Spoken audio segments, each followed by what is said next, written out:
welcome back to my YouTube channel.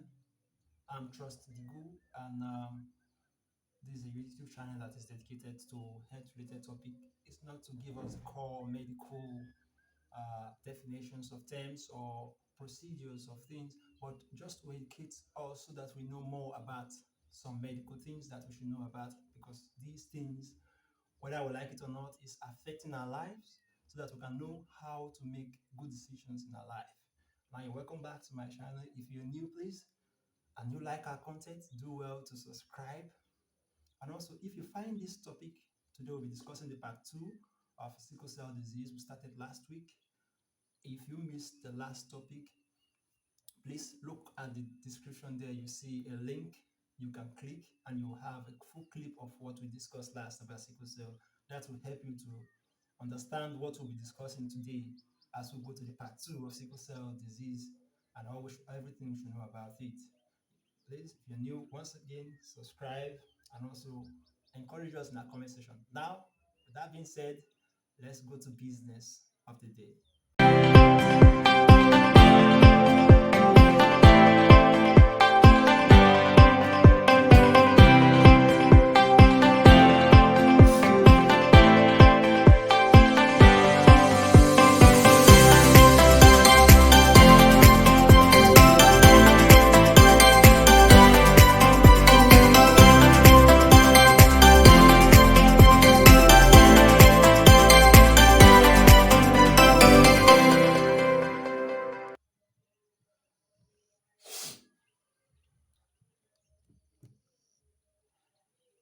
Now, last week we discussed more about sickle cell disease. We discussed some of the symptoms. We also discussed part of the causes and also when to see a doctor and the diagnosis of sickle cell disease.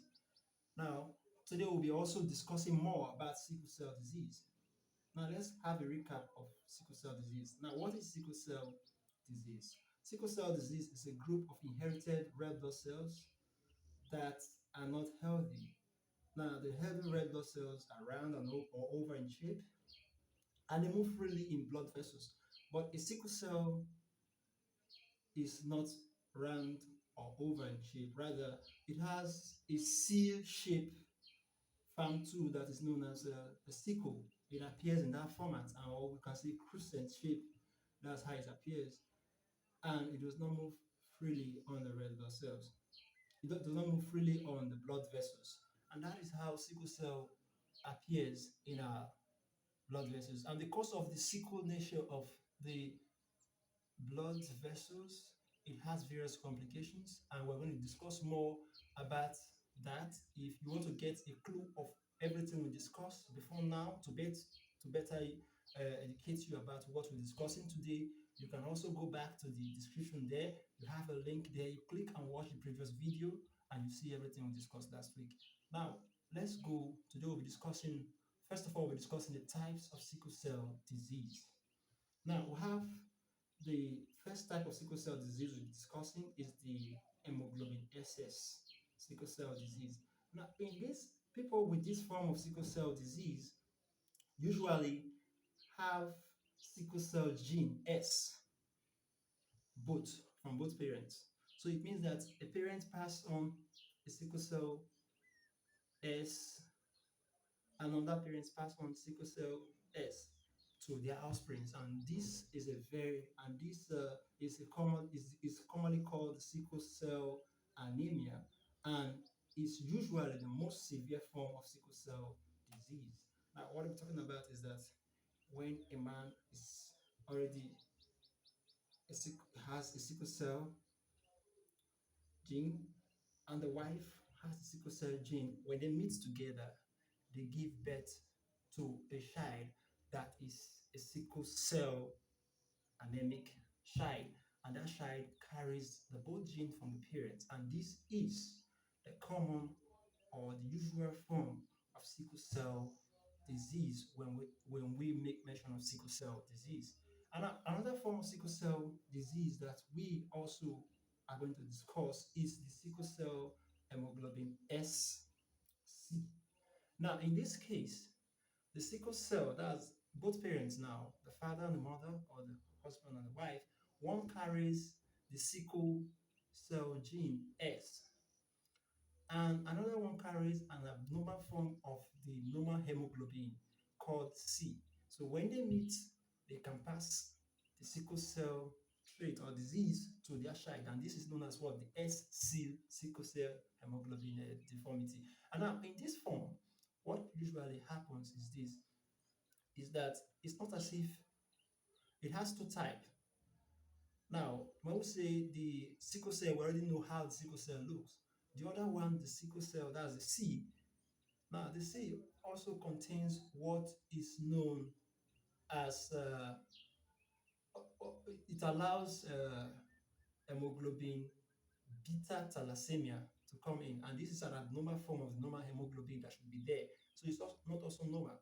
And in this form of sickle cell disease, it is divided into two.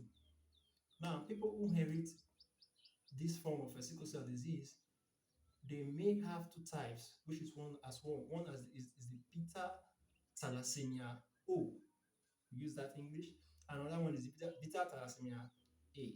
Now, those with hemoglobin S beta O thalassemia usually have severe form of this sickle cell disease, while people with hemoglobin S beta plus thalassemia tends to have a milder form of sickle cell disease. Now, what we're trying to say basically is that if you see a person who tells you that he is SC, you may see one person who is SC and he's living his normal life, is not having much complication of the sickle cell disease.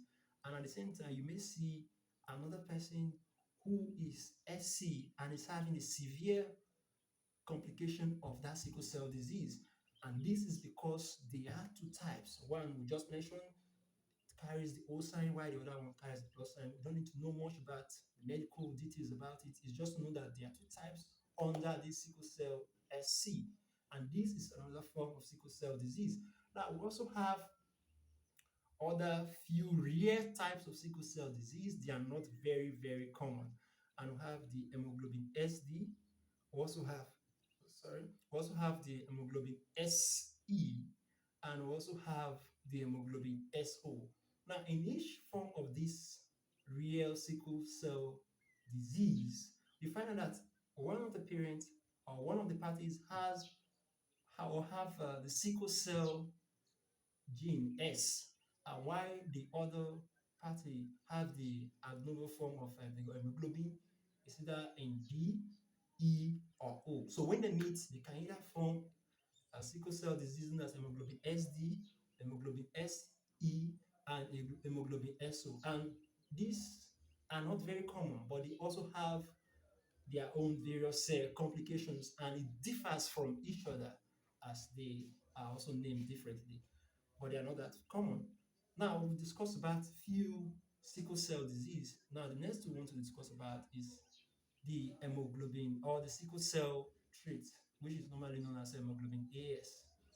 Now, the sickle cell trait, individuals or people with sickle cell trait inherit one sickle cell gene S from one parent and also inherit another normal gene A from another parent. So that's why they have the trait of sickle cell, but they don't usually, or people with this form, they don't usually have any complications that are associated with sickle cell disease. Rather, they are just normal, they live a normal life like every other normal individuals who don't have sickle cell disease.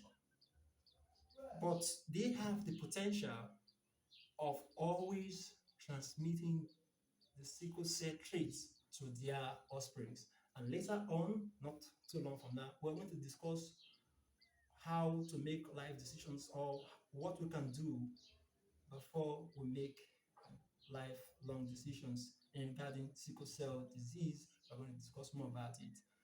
Now, let's go over to complications associated with sickle cell disease. Part of these complications we are discussing under the causes of sickle cell disease in our previous episode, but we are going to discuss some major ones here.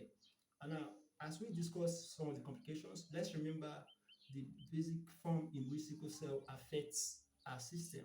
Remember, the cells are sickle in shape, and because of that sickle nature in shape, it tends to block the blood vessels, or they tends to be stuck at a particular end of the blood vessel, and they accumulate and they can cause various damages to our body.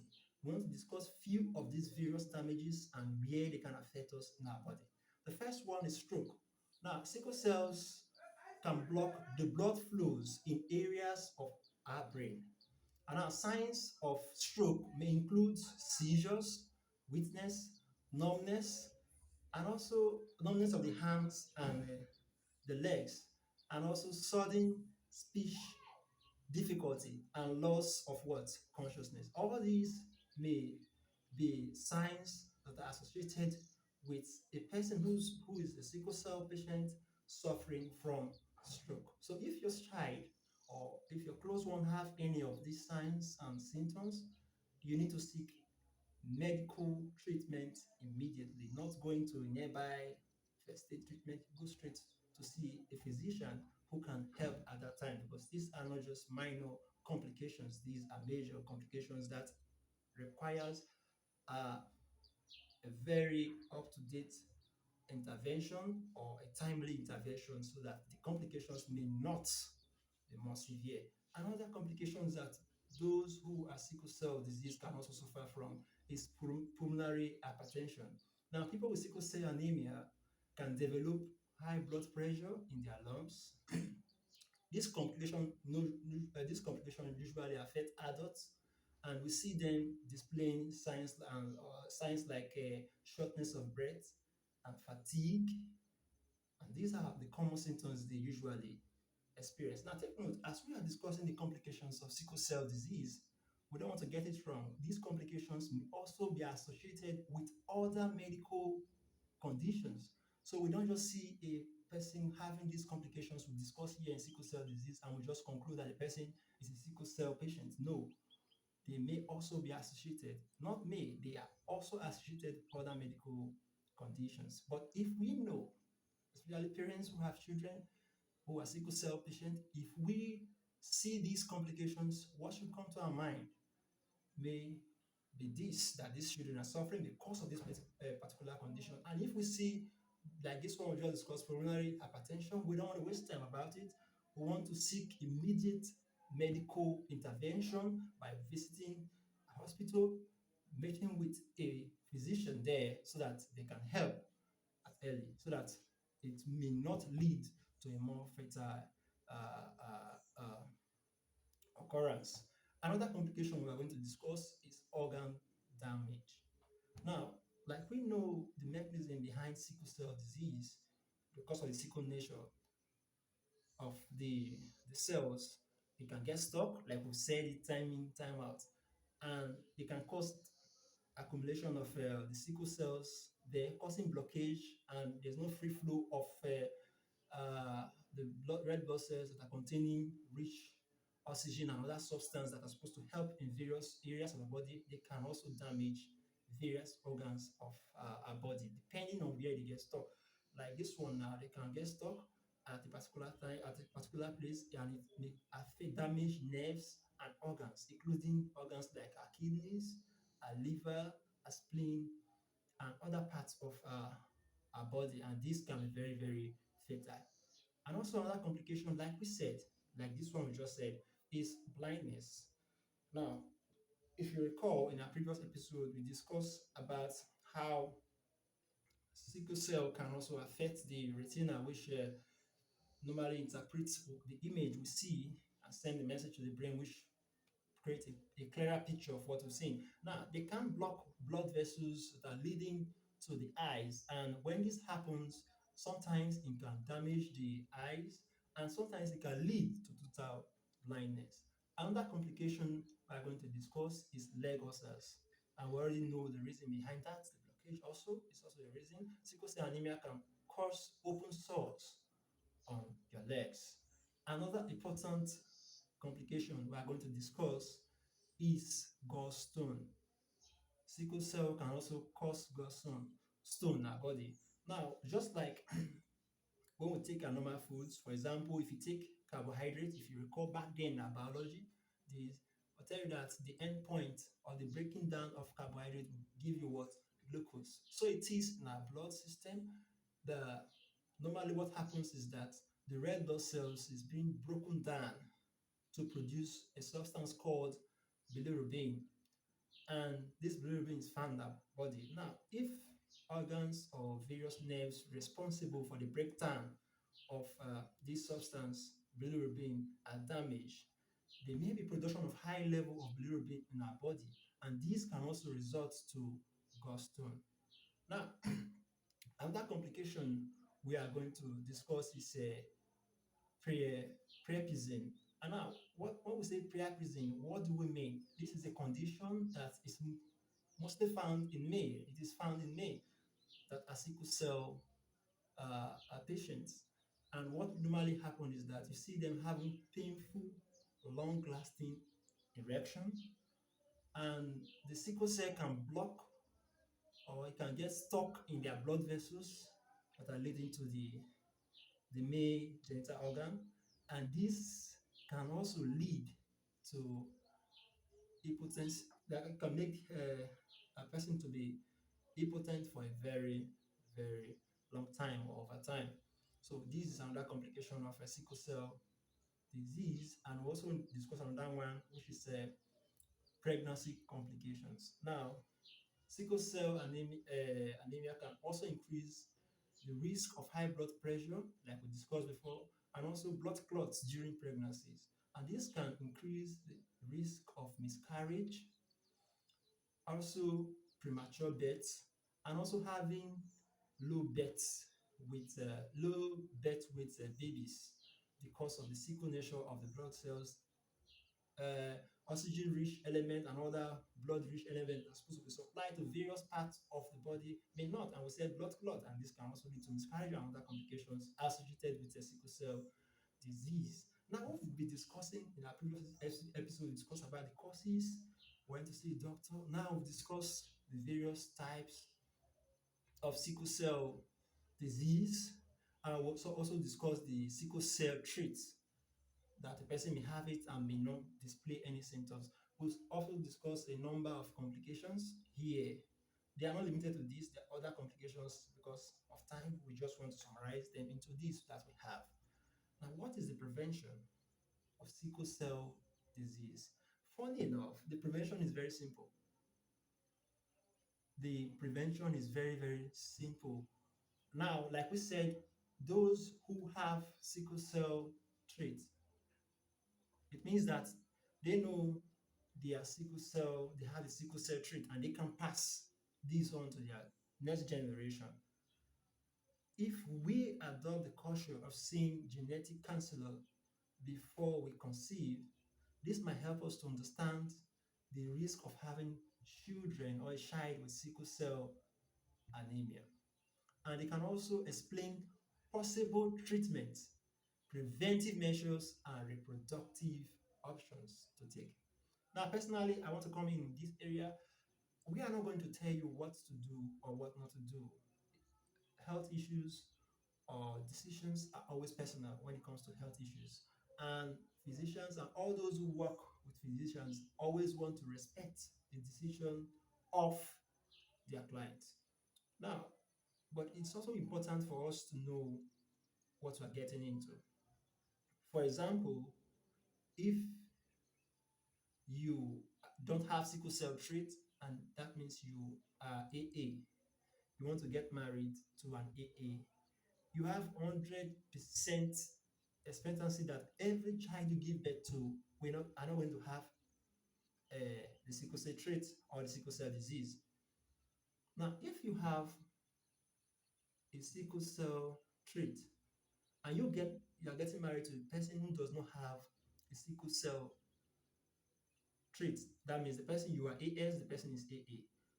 There is 50% expectancy that in every child you give birth to, that child is going to be, it's not going to have the AS, it's not going to have the trait of sickle cell, or the child is going to be free of sickle cell, that's AA.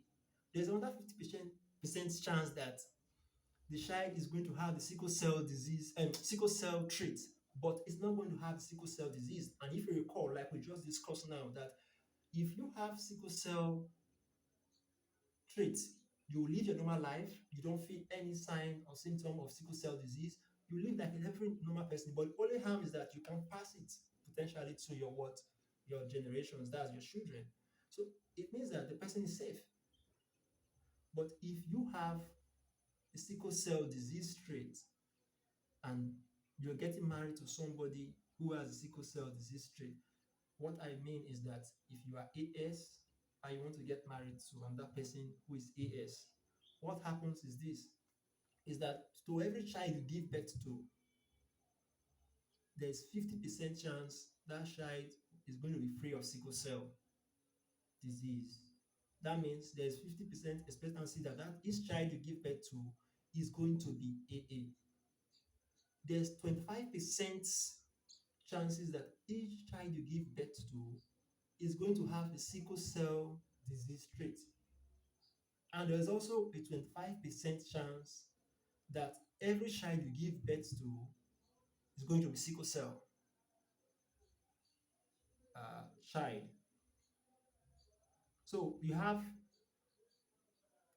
that expectancy. You always know that if you get married to somebody who you are already have a sickle cell disease, you already have a sickle cell trait. If you get married to another person who have this sickle cell trait, there's a 50% chance that each of the child is going to be free of sickle cell, that you're going to give birth to children of a child of AA at your first birth. Even the second one, the same thing, you have 50% chance.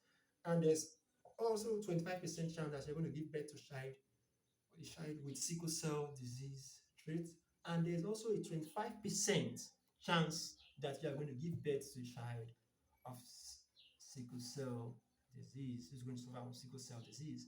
Now, it's important for us to know this before we go into life. That's a long time commitment relationship. For example, if I'm already aware of this, if I want to date any girl, for instance, I ask, let's go out. I know, and this is for those who are dating for marriage anyway, because the goal of dating or relationship should be to marry. So at that early stage of the relationship, it's okay.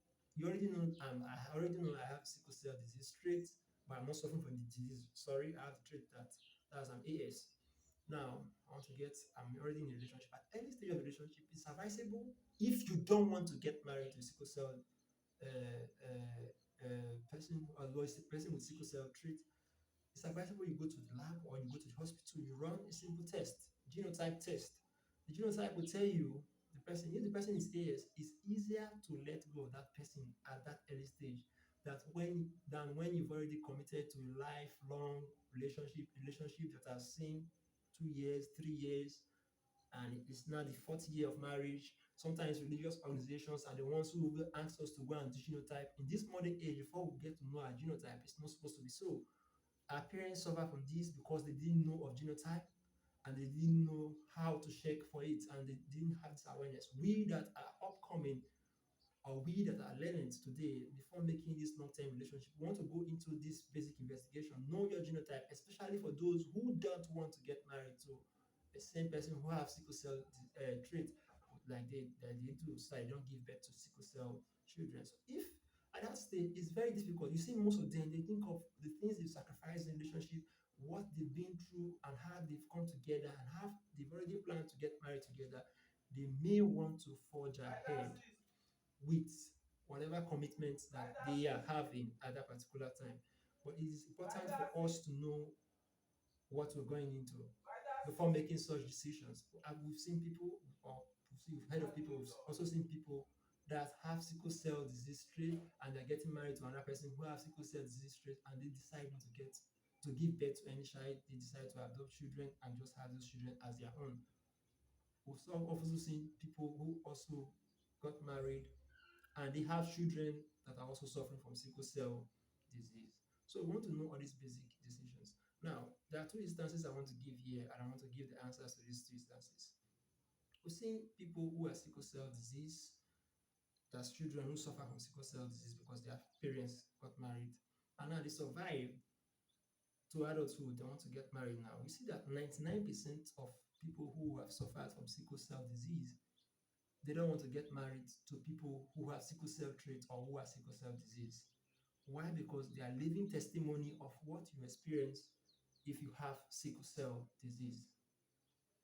So they don't want to get married to such people. No matter how deep the relationship has gone before they discover, they always want to make the right decision, or they always want to make the decision of not getting married to such people. We've also seen, but we've also seen people who are the sickle cell disease trait, that's who are AS, and they want to get married to another person who has sickle cell disease who is AS2. They always want to go ahead with the marriage. You see, more than 50% of them want to go ahead because they think they can fight it. So why is it that those who are already sickle cell disease patients when they want to get married, they don't want to get married to those who have the trait of sickle cell, or even those who are suffering from sickle cell disease, because they know what they are passing through, and they know that even if the love is strong now, it's not going to be easy, and there's options. Why not just make the easy options for yourselves? But it's all personal decisions. It all boils down to what you want and how you want it. But always, we should also put the consideration of the children we're giving birth to. If there's a chance that you're going to bring birth to a child that will suffer, is there any reason to go ahead with such a plan to give birth because of the present condition we are faced with, because of the love we feel? It's our personal decision to make. But in every way we are making decision, we should be informed. That's the purpose of this lecture or this briefing. We should also be informed. Go online, search for more articles, and read more about and what you should know before you go into such a commitment. It might change your mind. It might make you to know what you are going to expect, and when you see them coming, you know what to do. Now, lastly, we are going to discuss: is there a cure to sickle cell anemia? Well, they have the only cure for sickle cell disease that is currently being practiced is the bone marrow or the stem cell transplant. Now, the bone marrow is a soft, fatty tissue that is found inside the central position of our bones where red blood cells are made. Now, a bone marrow or a stem cell transplant is a procedure that takes a healthy cells from one blood from one person that's donor to another person whose bone marrow is not working well. Now it's just like blood transfusion. When a person is short of blood, you take a blood from somebody who has high blood and will place it on another person who does not have or who is anemic at that particular time. That's I'm just trying to use it to explain what I'm trying to say. That is the condition of bone marrow. So when you hear the word bone marrow transplant, they're taking the bone marrow from a person who has it to another person. And just like blood transfusion, if you want to transfuse the blood from a donor to a recipient, you must screen the blood first of all to see if the blood is okay for transfusion and to see if the blood will be compatible for transfusion. So it is with bone marrow transplant. Before bone marrow transplant is being carried out, there must be a cross match to see if the bone marrow matches with the recipient. And usually, to have a close match, it is usually advised that close people to this recipient, such as brothers, sisters, father, mothers, are the ones who normally transplant. Because bone marrow fatality is, as in, the complications associated with bone marrow transplant is very, very, very, very severe, and it can lead to death if not properly checked. And sometimes, just like blood transfusion, you may cross match and check everything, they are compatible, but they may also be transfusion reactions. So it is with bone marrow transplant. Sometimes all the cross match may match, but at the end of the day, there may also be other complications. And that is why usually we always see bone marrow transplant in severe sickle cell disease of children with minimal organ damage from sickle cell disease. And so those are children that they normally transplant so that they can have a normal healthy red blood cells so that they can function well in their body. So all these are what we should know about sickle cell disease that we can present today in line with Sickle Cell Disease Awareness Month. That's why we're producing this. In our next episode, we'll be discussing more about breast cancer because up to the month of October is a breast cancer awareness month also. So we're going to discuss a little more about breast cancer. It's going to be, because of how lengthy the topic is, we're going to take it up to 3 to 4 episodes, but it's going to be interesting. And as we go forward, I believe we're going to work more on our production quality so that we have a better audible video because I saw some people send me personal message of my video. I've already ordered for a cable that I'm going to use to attach to my mic so that the it can also filter out background noise and also amplify the volume of the speech so that we can better hear what we are presenting.